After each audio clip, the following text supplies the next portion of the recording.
Imaginez le XVIIe siècle.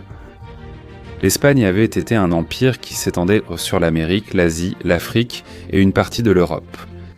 Des millions de personnes parlaient en espagnol, mais il n'existait aucune institution chargée de fixer comment il fallait l'écrire, comment les mots devaient être assemblés ou quelle était la manière correcte de s'exprimer.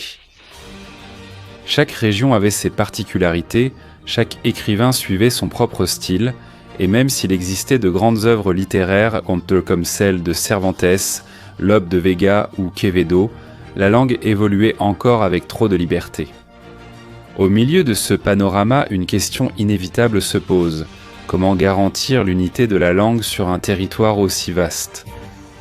Ce besoin est à l'origine de la Real Academia Española, une institution qui, encore aujourd'hui, continue d'influencer notre façon de parler et d'écrire.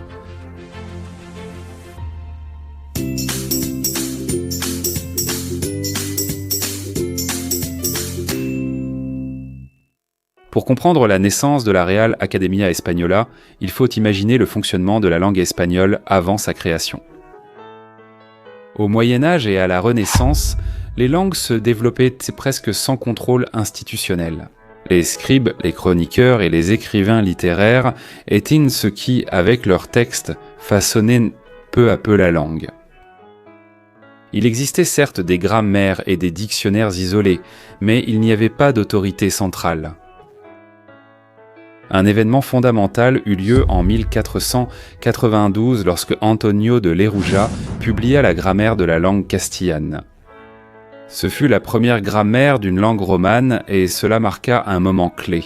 Pour la première fois, on essayait d'établir des règles pour le castillan. Nebrija lui-même disait que la langue avait toujours été la compagne de l'Empire. Cependant, son œuvre ne suffit pas à réguler une langue qui se répandait aussi rapidement. Au cours des XVIe et XVIIe siècles, les écrivains produisaient des textes que nous admirons aujourd'hui comme des joyaux, mais chacun écrivait selon ses propres critères. L'orthographe n'était pas unifiée. Le même mot pouvait apparaître écrit de différentes façons dans un même livre. La langue était riche et créative, mais chaotique. Ainsi, nous arrivons au siècle d'or, une époque de splendeur littéraire, mais d'un grand désordre linguistique. Il y avait un besoin évident d'établir des normes communes, de préserver l'unité de la langue et d'éviter que le castillan ne se fragmente, comme cela s'était produit avec le latin. La réponse à ce besoin est venue en 1713. L'initiateur fut Juan Manuel Fernández Pacheco, 8e marquis de Villena et duc d'Escalona. Inspiré par des académies déjà existantes en Europe comme l'Académie française, fondée en 1635, Fernández Pacheco a réuni un groupe d'érudits, d'écrivains et d'intellectuels à Madrid pour créer une institution dédiée exclusivement à la langue. Le but était clair, donner de la stabilité et des règles aux Castillans afin d'éviter qu'ils ne se détériorent ou ne se fragmentent en dialectes incohérents.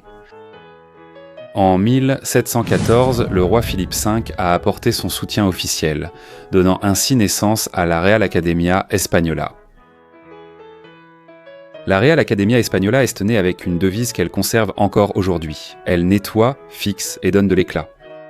La phrase reflète parfaitement sa mission originelle, nettoyer la langue des usages vulgaires, fixer des normes claires et donner de l'éclat à la langue. Pour qu'elle demeure un symbole culturel de la nation, dans ses premières années, la Real Academia Española s'est concentrée sur deux grands projets.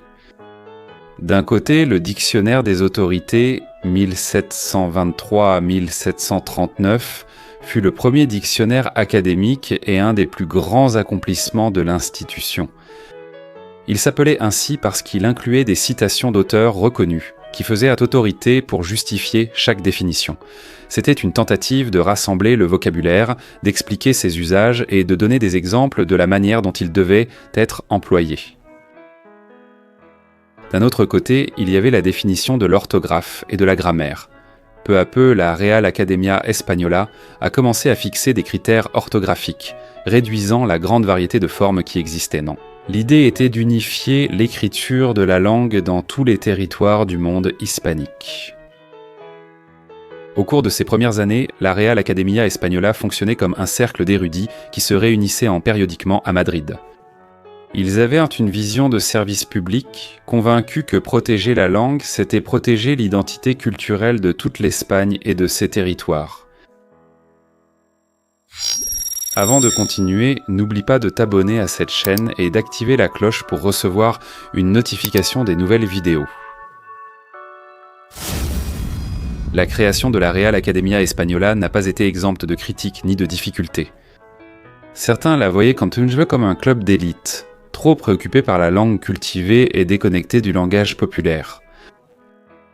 Cependant, peu à peu, elle a consolidé son autorité, surtout parce que son travail comblait un vide évident.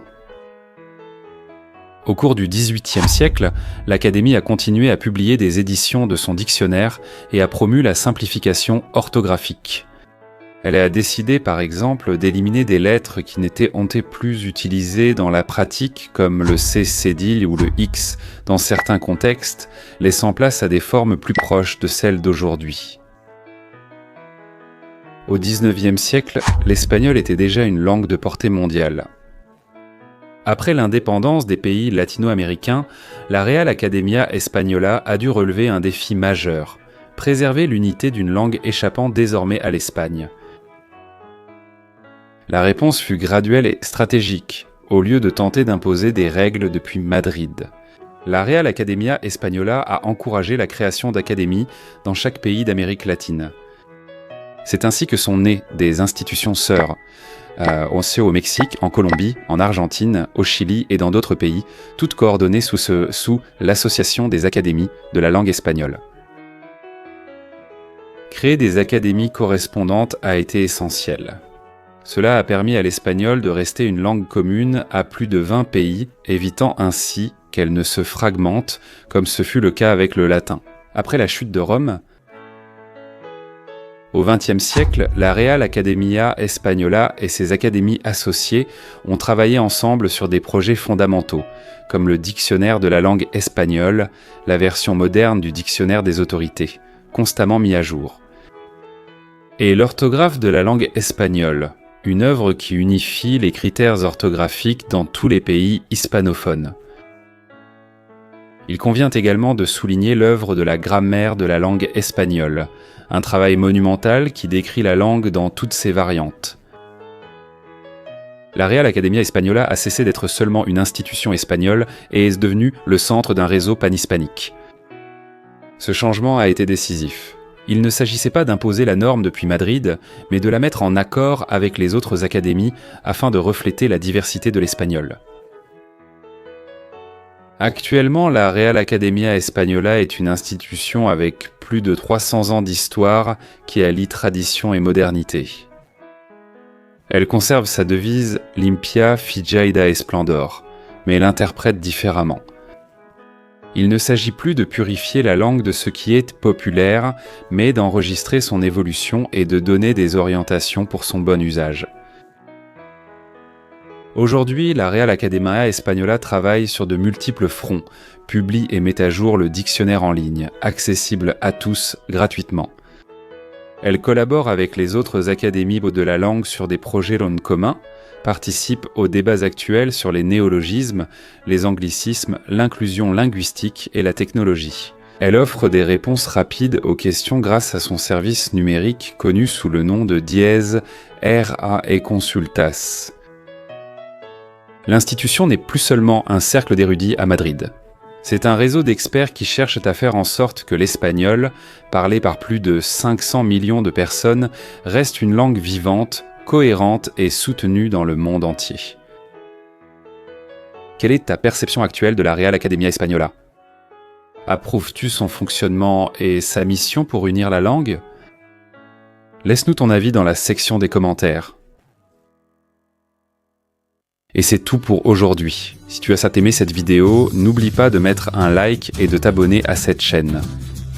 Je t'invite aussi à activer la cloche pour être informé lorsqu'une nouvelle vidéo sortira. À bientôt.